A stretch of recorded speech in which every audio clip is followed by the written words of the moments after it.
Hari ini kami akan mempresentasikan mengenai chapter 3 Marrakas, Decision in the Organization. Dipersilahkan kepada teman-teman untuk mempresentasikan sesuai urutannya.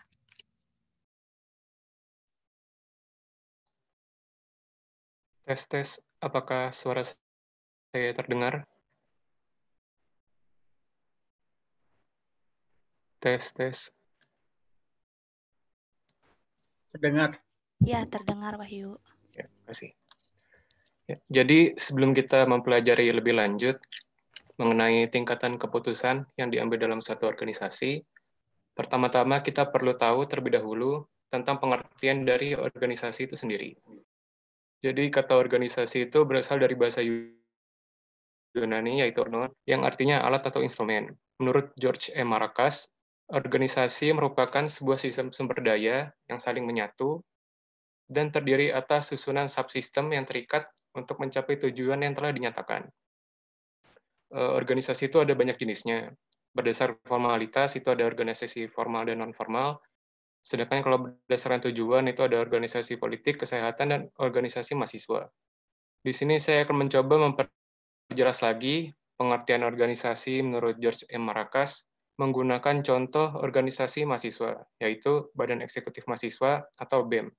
Sebuah sistem sumber daya yang menyatu.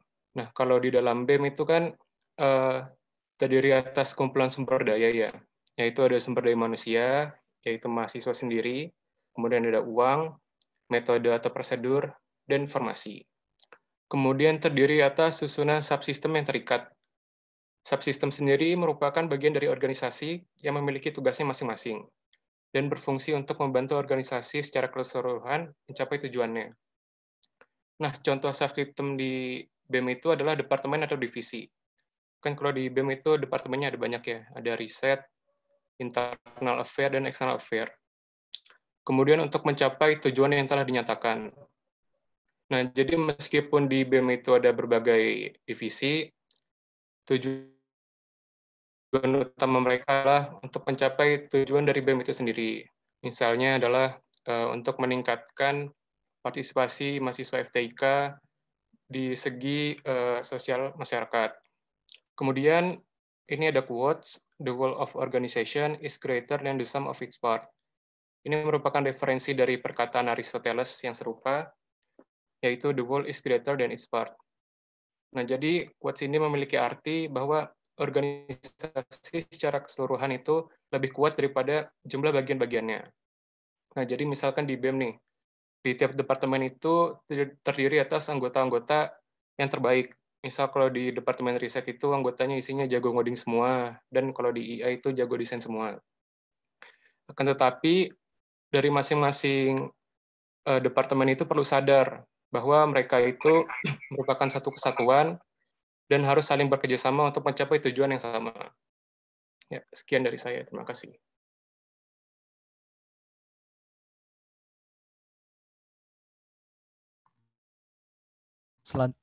Selanjutnya saya akan menjelaskan tentang nexus of decision. Dari katanya nexus adalah sesuatu yang ada hubungan. Jadi sehingga nexus of decision adalah hubungan dari beberapa decision. Tujuan dari setiap organisasi adalah untuk membuat keputusan di dalam business environment. Di sini business environment terdiri dari dua faktor internal dan eksternal yang dapat mempengaruhi bisnisnya.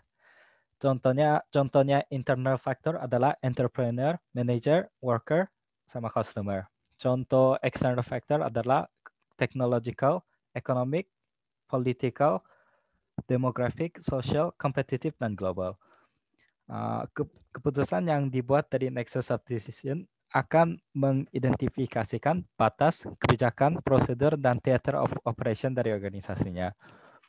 Di sini theater of operation adalah semua kompleks dari people, proses, teknologi, dan metode yang ada pada sebuah organisasi. Nexus of decision tidak bergantung pada manifestasi fisik dari decision makers. Itu nexus of decision bisa jadi individu, kelompok, atau DSS. Nah, sekian dari saya.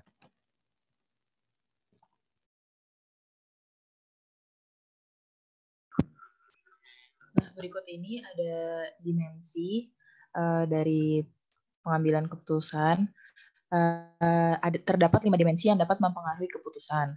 Di antaranya seperti yang ada di gambar, ada group structure, group roles, group norms, group process, sama group style. Next. Group structure itu adalah didefinisikan sebagai layout group.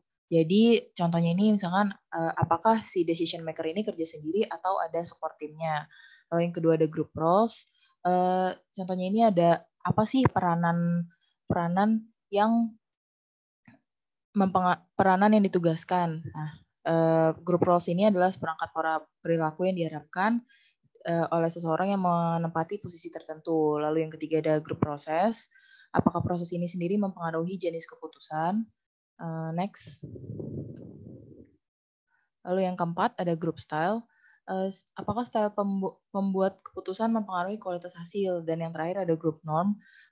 Group norm sendiri adalah standar perilaku yang dapat diterima dalam anggota kelompok. Contohnya ini misalkan apakah psikologi sosial mempengaruhi aktivitas pembuat keputusan? Sekian. Berikut merupakan organizational decision levels. Ada strategic, tactical, and operation. Next.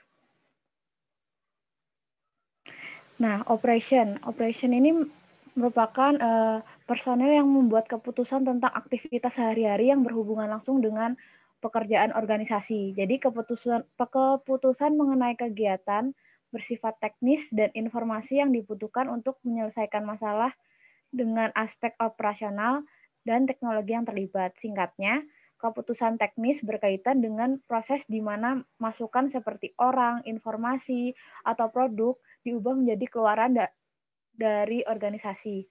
Contoh dari tingkatan operasional yaitu kasir atau teller bank atau perawat di rumah sakit. Nah, pengguna di tingkat operasional ini membuat keputusan terstruktur, berarti mereka telah menetapkan aturan yang memandu mereka saat mengambil keputusan. Level kedua yaitu tactical. Di level tactical ini, tingkat perencanaan menerapkan keputusan yang dibuat lebih tinggi, serta membuat keputusan untuk memperoleh sumber daya yang diperlukan untuk mempertahankan kapasitas. Keputusan di taktikal ini terkait dengan koordinasi dan dukungan aktivitas inti organisasi, juga berkaitan dengan pengaturan, perubahan hubungan organisasi, dan lingkungan eksternal. Dalam level organisasi ini didominasi oleh manajer level menengah, seperti kayak kepala departemen, supervisor. Nah, biasanya dalam level ini mengawasi aktivitas pengguna di level manajemen operasional. Pengguna di level taktikal ini membuat keputusan semi terstruktur atau didasarkan kepada pedoman. Yang terakhir yaitu di level strategik, yaitu di eksekutif senior dari sebuah perusahaan atau administrator puncak sebuah agensi. Keputusan kelembagaan menyangkut berbagai masalah seperti kegiatan yang berskala besar. Keputusan tersebut melibatkan perencanaan jangka panjang dan perumusan kebijakan dengan tujuan memastikan kelangsungan hidup organisasi sebagai bagian produktif dari ekonomi dan masyarakat. Pengguna di level strategik ini membuat keputusan yang tidak terstruktur. Nah, concern di level ini yaitu perencanaan jangka panjang dan menggunakan informasi dari manajer taktis atau dari taktikal tadi dan data eksternal untuk memandu mereka saat membuat keputusan tidak terstruktur. Terima kasih.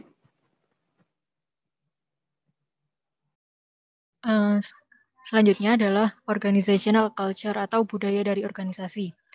Budaya organisasi merupakan suatu sistem makna bersama yang telah berkembang dari waktu ke waktu. Nah, sistem makna bersama ini merupakan sekumpulan karakteristik kunci yang dijunjung tinggi oleh suatu organisasi. Contohnya seperti kepercayaan, simbol, dan juga praktik yang ada di dalam suatu organisasi.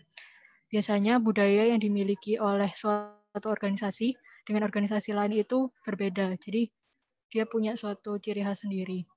Semua definisi budaya organisasi itu menekankan pada pembagian norma dan nilai yang memandu perilaku anggota organisasi itu sendiri. Nah, norma dan nilai-nilai itu adalah pedoman yang jelas tentang bagaimana karyawan yang ada di suatu perusahaan itu harus berperilaku. Nah, kode etik itu juga diharapkan mereka terapkan di luar dari organisasi mereka masing-masing. Budaya organisasi itu memberi pengaruh yang kuat atas aktivitas dari sebuah organisasi. Hal ini tuh bisa tergambar pada contoh yang akan saya jelaskan selanjutnya. Misalkan, perusahaan yang memiliki budaya organisasi yang baik dan kuat itu adalah Google. Selama bertahun-tahun, Google ini berpegang pada budaya kerja yang casual dan terkesan santai.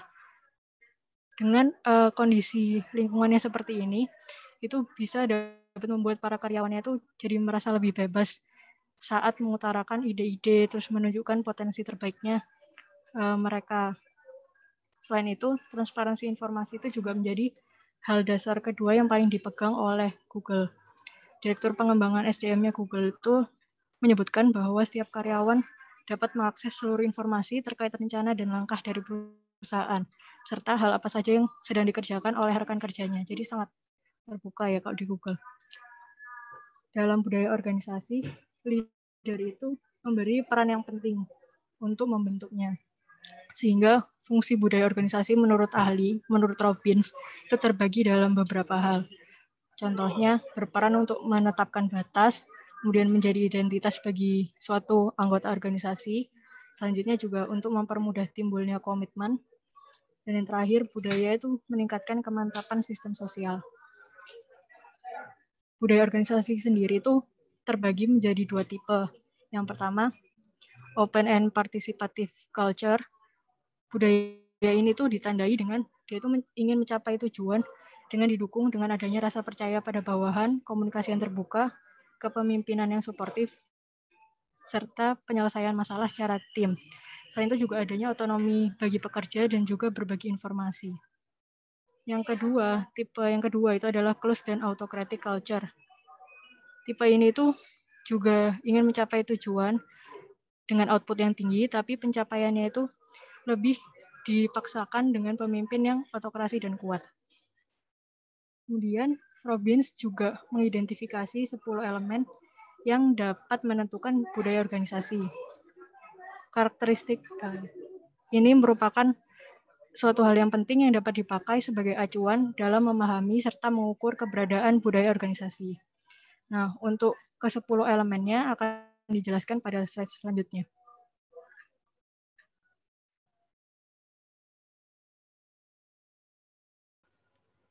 Ya, berikut adalah 10 karakteristik yang membentuk budaya organisasi menurut Robbins. Yang pertama, ada inisiatif individu, yaitu tingkat kebebasan, tanggung jawab, dan independensi setiap individu di organisasi tersebut. Meskipun budaya organisasi itu kita tahu bersifat kolektif, tapi individu sebagai komponen pembentuk organisasi sendiri tetap berkontribusi besar terhadap budaya organisasi yang ada. Ketika individu memiliki tingkat inisiatif yang tinggi dari ide dan tanggung jawab, secara tidak langsung akan menular ke individu lainnya, kemudian akan terbentuk sebuah budaya.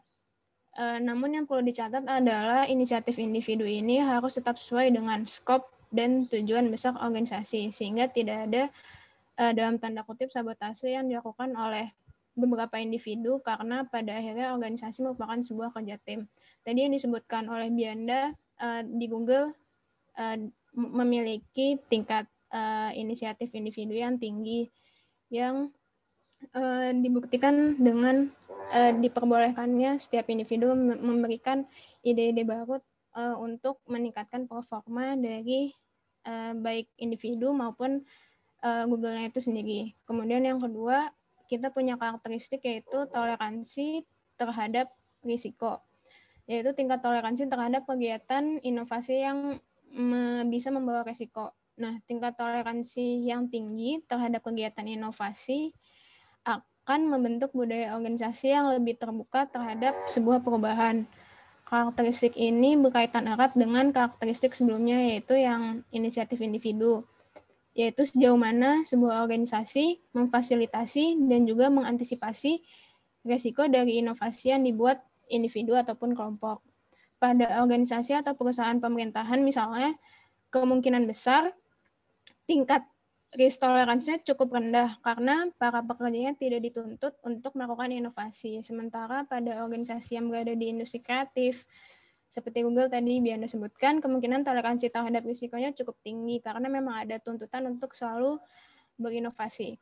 Kemudian karakteristik yang ketiga, kita punya arahan. Bagaimana sebuah organisasi menjelaskan objektif dan memberikan arahan dengan jelas, termasuk ekspektasi yang diharapkan. Jadi dari objektif, arahan, dan ekspektasi yang jelas dari awal akan memudahkan baik pihak manajemen maupun pihak individu di level taktikal atau operasional terhadap apa yang harus dilakukan. Jika dari objektif, arahan, atau ekspektasinya saja sudah ada ambiguitas atau ketidakjelasan, hal tersebut dapat berdampak buruk, dapat menimbulkan efek domino ke hasil atau output pekerjaannya sendiri. Misal, dari arahan manajemen itu sudah ambigu, semakin diturunkan ke bawah, maka bisa saja distorsi informasinya semakin parah, sehingga pada akhirnya justru tidak mendukung objektif dari organisasinya itu sendiri. Selanjutnya, kita punya karakteristik integrasi, yaitu tingkat kooperasi atau kerjasama antar unit di sebuah organisasi. Sebuah organisasi harus ingat bahwa alasan utama diciptakannya unit-unit yang ada adalah untuk mempermudah organisasi dalam mencapai objektifnya. Maka dari itu dibutuhkan kesadaran dari semua unit, dari semua individu yang tergabung bahwa koordinasi dan integrasi antar unit sangatlah penting.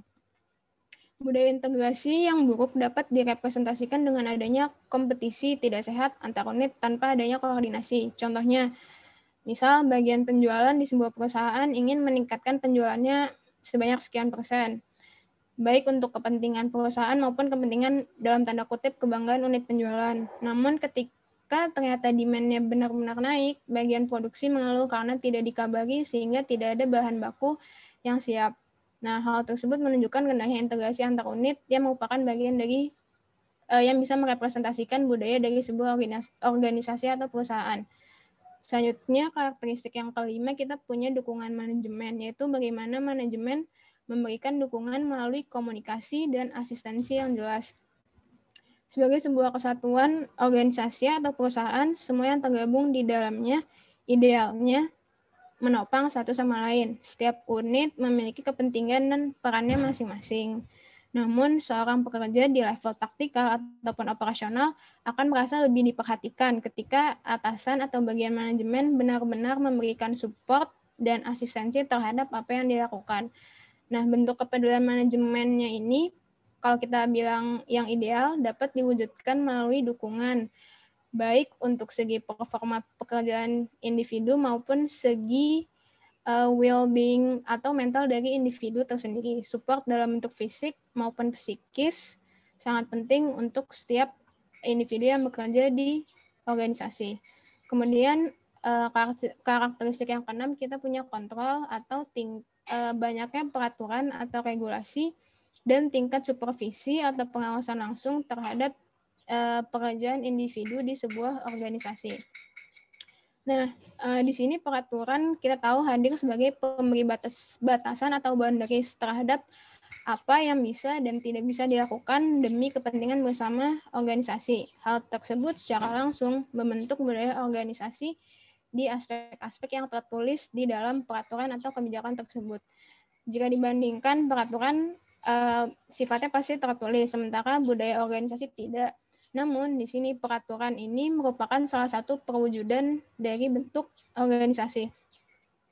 Karakteristik yang ketujuh adalah identitas, yaitu sejauh mana seorang individu dari sebuah organisasi mengidentifikasikan atau mengasosiasikan dirinya sebagai bagian dari organisasi.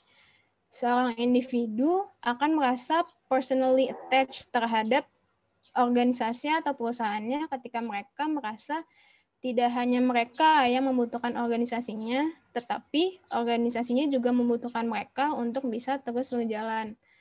Karakteristik identitas ini lebih berfokus pada hubungan atau keterkaitan individu terhadap keberlangsungan organisasi.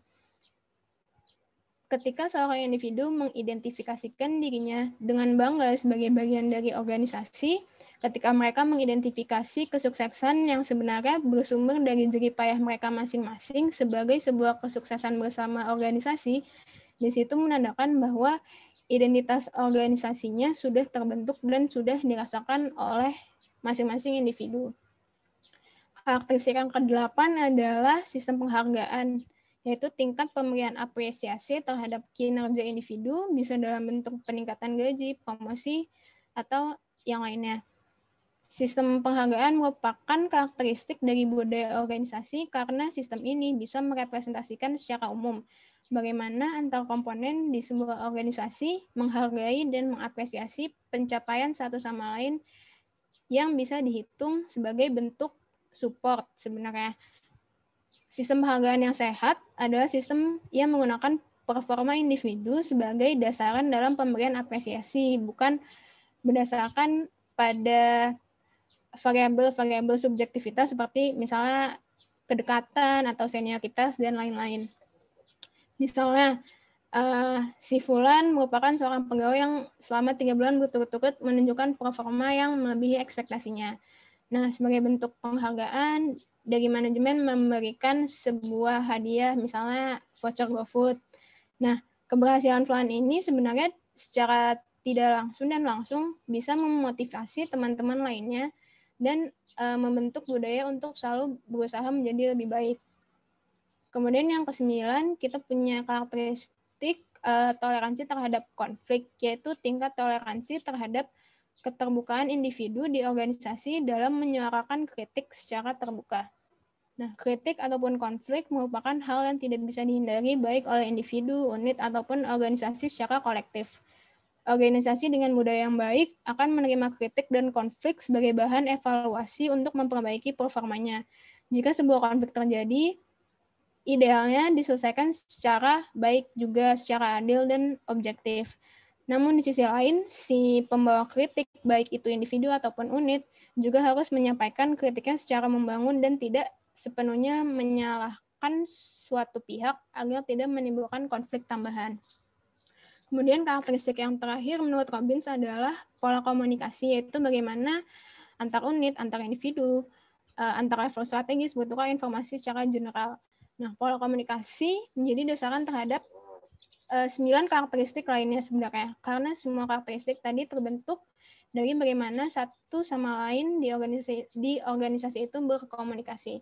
Semakin terbuka dan semakin sering unit atau individu berkomunikasi satu sama lain, tanpa ada batasan atasan atau bawahan, maka semakin besar kesempatan terbentuknya budaya organisasi yang sehat. Sekian dari saya, terima kasih.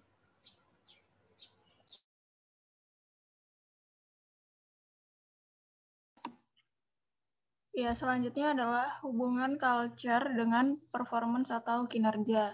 Nah, performance atau kinerja sendiri merupakan kemampuan atau kesuksesan organisasi dalam melaksanakan fungsinya sesuai dengan wewenang dan tanggung jawab untuk mencapai hasil kerja yang maksimal sehingga dapat mencapai tujuan organisasi yang baik.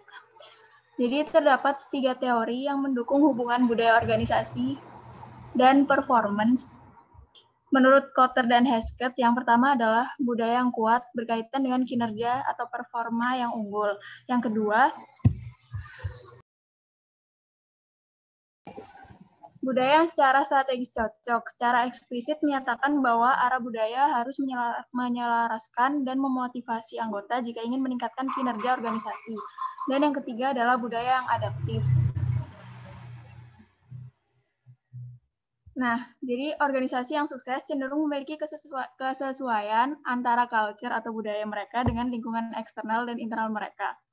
Menurut pendekatan Deal dan Kennedy, budaya yang kuat dapat berdampak besar pada kesuksesan bisnis karena memudahkan organisasi untuk belajar dari kesuksesan dan kegagalan masa lalu. Nah,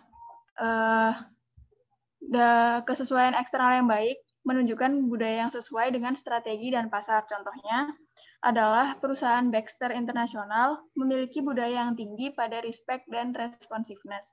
Nilai yang tampak di sini adalah bagaimana mereka berperilaku pada orang lain, kepada customer, pemegang saham, supplier, dan masyarakat. Kemudian yang kedua ada kesesuaian internal yang baik, menunjukkan kecocokan antara budaya organisasi dan teknologi utamanya. Contohnya budaya disiplin yang ditunjang dengan adanya fasilitas atau sarana-prasarana kantor yang lengkap, sehingga pegawai mudah menjalankan tugasnya dan menghasilkan kinerja yang baik.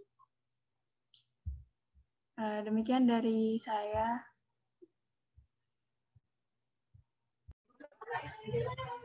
Berikutnya saya akan menjelaskan tentang hubungan atau keterkaitan culture atau budaya terhadap perubahan.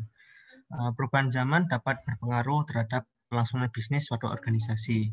Dengan adanya dorongan perubahan dari klien atau customer dapat membuat organisasi mau tidak mau harus mengimbangi perubahan tersebut. Karena budaya perusahaan sangat erat dengan identitas suatu organisasi, jika tidak mau mengikuti perkembangan tersebut, maka perusahaan akan ditinggalkan atau dilupakan oleh klien atau customer-nya. Oleh karena itu, organisasi-organisasi yang tidak mau merubah budaya organisasinya akan gagal dalam mempertahankan posisinya di dalam pasar. Contohnya saya mengambil dari sisi hubungan antara perusahaan dengan customer, yaitu contohnya Bluebird terkait transparansi tarif taksi. Jadi ketika memesan taksi Bluebird, customer atau penumpang dikenakan charge atau biaya perjalanan dengan perhitungan argo. Hal ini menyebabkan penumpang tidak mengetahui total tarif yang harus dibayarkan kalau ingin sampai ke tempat tujuan secara langsung. Di saat Bluebird tetap mempertahankan penggunaan argo, muncullah ojek online seperti Gojek. Dengan menggunakan aplikasi Gojek, perhitungan biaya menjadi lebih transparan.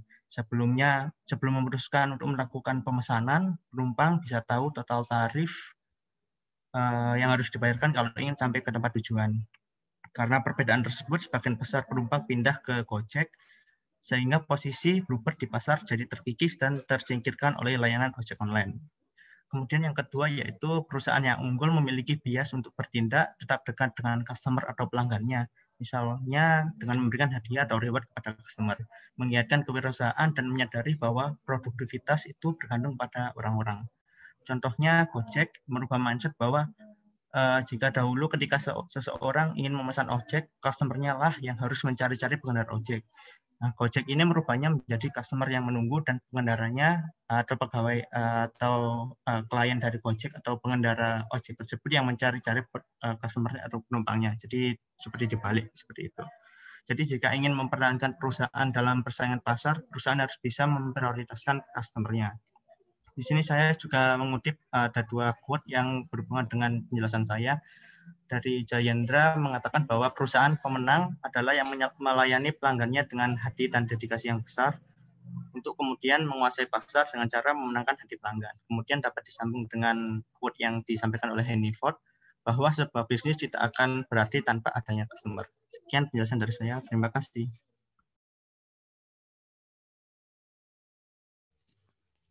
Selanjutnya adalah power dan politik. Berikut ini ada 5 faktor dasar dari power. Yang pertama adalah power sharing. Power sharing ini pemberian kesempatan untuk berpartisipasi dalam menentukan keputusan di organisasi. Power sharing ini sering terjadi jika ada beberapa individu atau kelompok yang memiliki kemampuan untuk memimpin atau membuat keputusan.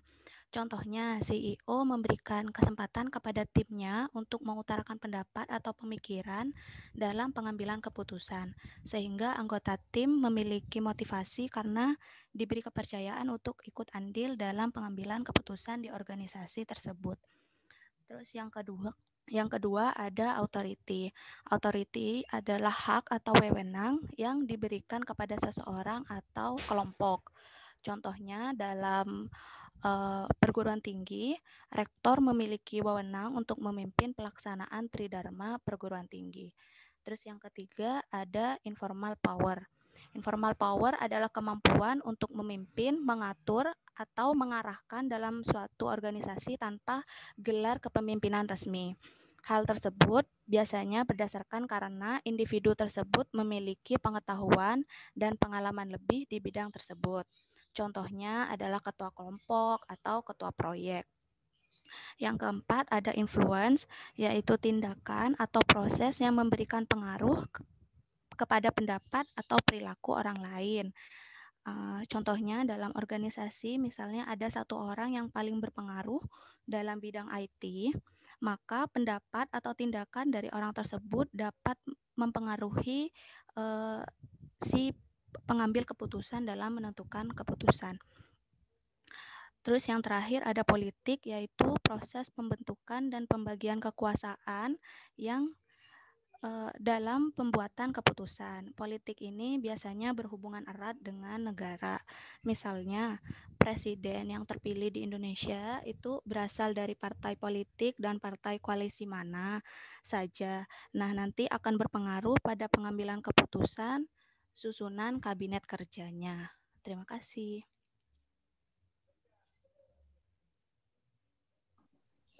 Selanjutnya yaitu beberapa elemen dalam decision making power atau kekuatan dalam pengambilan keputusan. Jadi di sini Harrison menyediakan 12 elemen dari keseluruhan elemen dalam pengambilan keputusan. Tapi yang akan dibahas di sini adalah 5 yang dinilai paling penting. Jadi yang pertama adalah kekuatan untuk memutuskan pekerjaan apa yang tersedia. Jadi di sini perusahaan atau organisasi yang terkait itu memiliki wewenang atau kekuatan untuk menentukan pekerjaan-pekerjaan apa yang disediakan oleh perusahaan tersebut untuk menunjang proses dari perusahaan atau organisasi mereka. Jadi sebagai contohnya yaitu saya mengambil contoh dari perusahaan Apple. Di sini perusahaan Apple mereka menentukan jenis-jenis pekerjaan yang mereka berikan untuk perusahaan mereka, yaitu ada sebagai software engineer, kemudian ada data analis, kemudian ada business analis dan lain sebagainya. Kemudian yang kedua yaitu kekuatan untuk memutuskan produk apa yang diproduksi. Jadi di sini perusahaan juga memiliki kekuatan untuk memutuskan produk apa yang akan mereka produksi kepada masyarakat atau untuk memenuhi kebutuhan pasar. Jadi di sini sebagai contoh yaitu perusahaan Apple, mereka memutuskan untuk memproduksi barang di bidang teknologi. Jadi mereka memproduksi produk berupa smartphone, berupa smartwatch, berupa MacBook dan lain sebagainya. Kemudian yang ketiga yaitu kekuatan untuk memutuskan investasi baru. Jadi di sini perusahaan itu memiliki wewenang atau memiliki kekuatan juga untuk menentukan investasi apa yang akan mereka lakukan untuk menunjang perusahaan mereka dalam memproduksi produk yang mereka akan jual kepada masyarakat.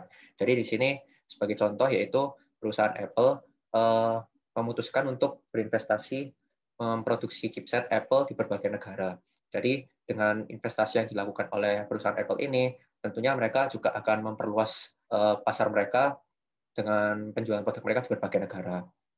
Kemudian yang keempat adalah kekuatan untuk menetapkan dan mengatur harga. Jadi di sini perusahaan atau organisasi juga memiliki kekuatan atau wewenang untuk menetapkan dan mengatur harga dari produk yang mereka jual sesuai dengan kebijakan dari perusahaan ataupun juga kebutuhan dari pasar itu sendiri. Misalnya sebagai contoh di perusahaan Apple mereka sudah memproduksi misalnya smartphone, mereka menentukan harga dengan sekian juta. Kemudian untuk smartwatch misalnya perusahaan tersebut menentukan dengan harga sekian juta. Kemudian untuk MacBook sekian juta dan seterusnya untuk produk-produk mereka. Kemudian yang terakhir yaitu kekuatan untuk membayar atau menahan dividen. Jadi dividen sendiri merupakan keuntungan dari perusahaan yang diperoleh, kemudian hasilnya akan dibagikan kepada para pekerja atau pemegang saham dari perusahaan yang terkait. Sebagai contoh di sini perusahaan Apple ketika mereka berhasil melakukan penjualan terhadap produk mereka, mereka akan mendapatkan keuntungan. Hasil keuntungan tersebut nantinya akan dibagikan kepada para pekerja mereka, kemudian juga dibagikan kepada pemegang saham dari perusahaan Apple. Sekian dari penjelasan saya.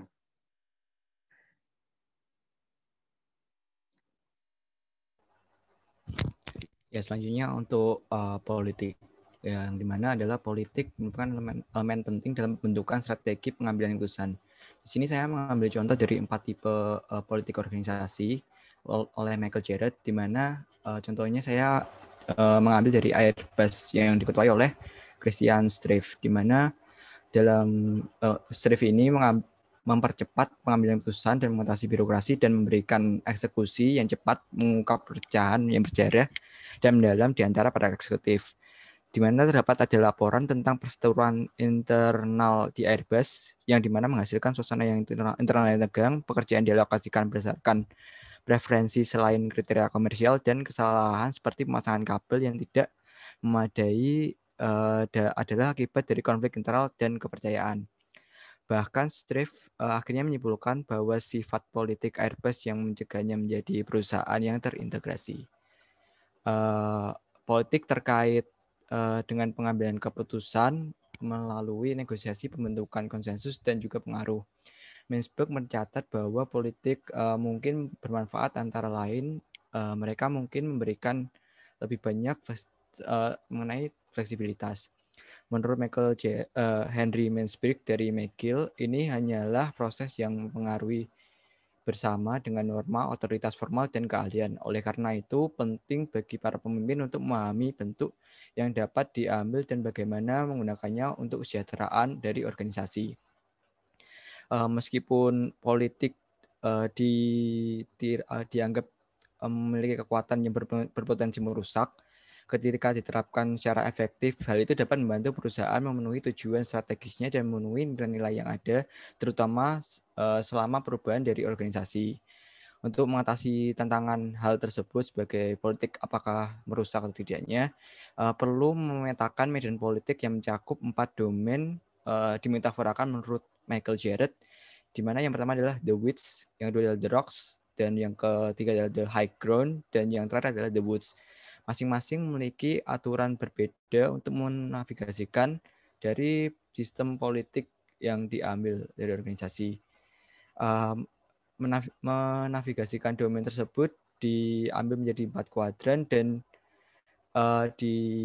dibagi menjadi 2 dimensi. Yang pertama adalah tingkat keaktifan politik yang berlangsung, dan yang kedua adalah source of power atau kekuatan dari organisasi, source of power dari organisasi tersebut. Yang pertama adalah the width, di mana untuk source of power-nya adalah informal dan juga political analytics takes place-nya itu di individual level. Di kuadran ini pengaruh untuk politiknya merupakan dinamika yang tumbuh secara alami dan tanpa pemeliharaan. Ini bisa menjadi hal yang baik, misalnya seperti di sebuah organisasi nirlaba, sekretaris jenderalnya benar-benar berkinerja buruk dan terkadang bertindak yang tidak etis dan membuat staf khawatir bahwa mereka akan kehilangan dukungan daripada dari donatur utama. Yang kedua adalah the rocks, di mana untuk source of power-nya adalah formal dan juga political activity takes place-nya itu individual level, di mana kekuasaan bertumbuh pada interaksi individu dan sumber otoritasnya formal, seperti untuk gelar, peran, dan keahlian ataupun akses dari sumber daya. Ini mungkin juga mencakup dari model politik yang muncul dari keanggotaan atau ikatan yang kuat dengan grup berstatus tinggi seperti komite keuangan, satuan tugas khusus, dan juga tim manajemen senior. Dan yang ketiga adalah the high ground, di mana source of power-nya formal dan juga political activities takes place-nya itu organizational level, di mana menggabungkan otoritas formal dengan sistem organisasi menghasilkan istilah, yaitu menjelaskan aturan atau struktur dan pedoman kebijakan dan prosedur yang menjadi dasar kegiatan politik tersebut. Dan yang terakhir adalah the woods, di mana untuk source of power-nya adalah informal dan juga political activity-nya adalah organizational level, di mana memberikan perlindungan dan keamanan bagi orang-orang di organisasi, dan mereka bisa menjadi tempat yang membingungkan di mana ide-ide bagus dan perubahan yang diperlukan hilang. Memahami medan politik ini merupakan suatu hal yang penting dan dapat membantu para eksekutif melawan disfungsionalisasi dari politik sendiri. Mungkin sekian dari saya. Nah, selanjutnya yaitu supporting decision making. Nah, sebuah DSS organisasi merupakan teknologi pendukung yang berfokus pada keputusan yang melibatkan banyak orang. Seperti yang sudah dijelaskan oleh teman-teman tadi, bahwa di sebuah organisasi terdapat banyak sekali orang, baik itu bermacam-macam unit, di internal organisasi maupun di luar organisasi, ada customer, dan lain-lain. Nah, di sini saya mengambil contoh yaitu e-service Telkom, yaitu sebuah layanan di Telkom, di mana layanan tersebut mengumpulkan keluhan yang disampaikan secara langsung oleh customer-nya, lalu membantu Telkom dalam mengevaluasi pengembangan layanan yang berikutnya yang tepat. Selanjutnya, sebuah DSS modern banyak keputusannya yang melintasi jalur otoritas konvensional. Di sini saya memberi contoh yaitu DSS pada peminjaman bank.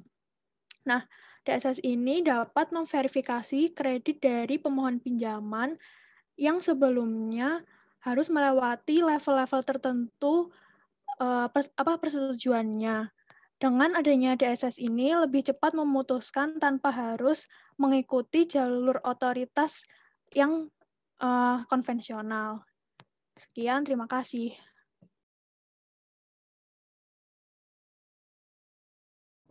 Ya, selanjutnya ada aktivitas untuk kenapa dibuatnya sebuah DSS.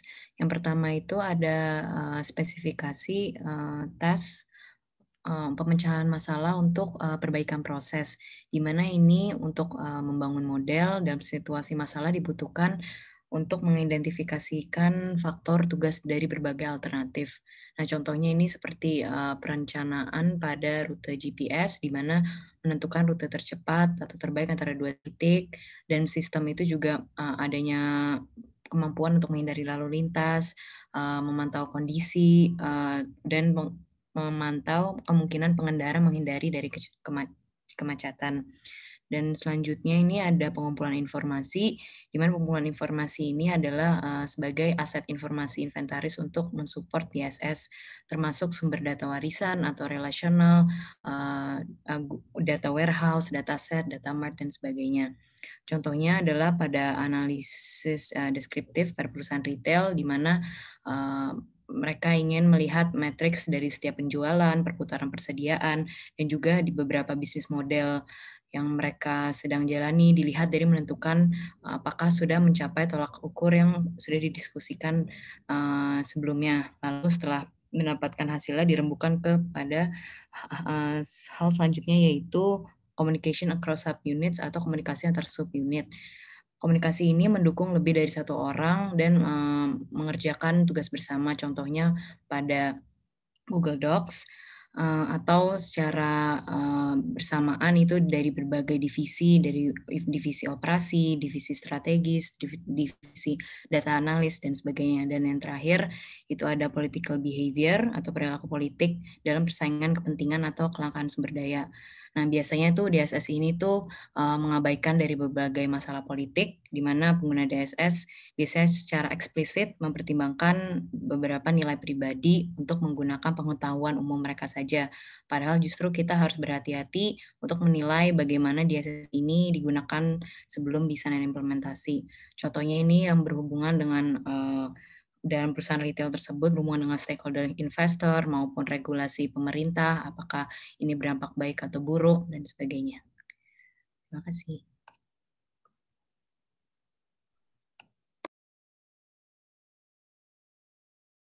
Ya, kemudian yang terakhir dari chapter 3 ini mengenai taksonomi strategi dalam DSS atau pengelompokan strategi dalam DSS.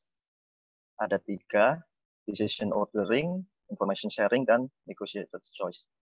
Decision ordering ini sama kayak namanya, ya dari berbagai decision atau keputusan yang dibuat. Pasti ada lebih dari satu keputusan alternatif lainnya. Kemudian dibuat urutan prioritas. Nah, prioritas ini tergantung sama organisasi masing-masing.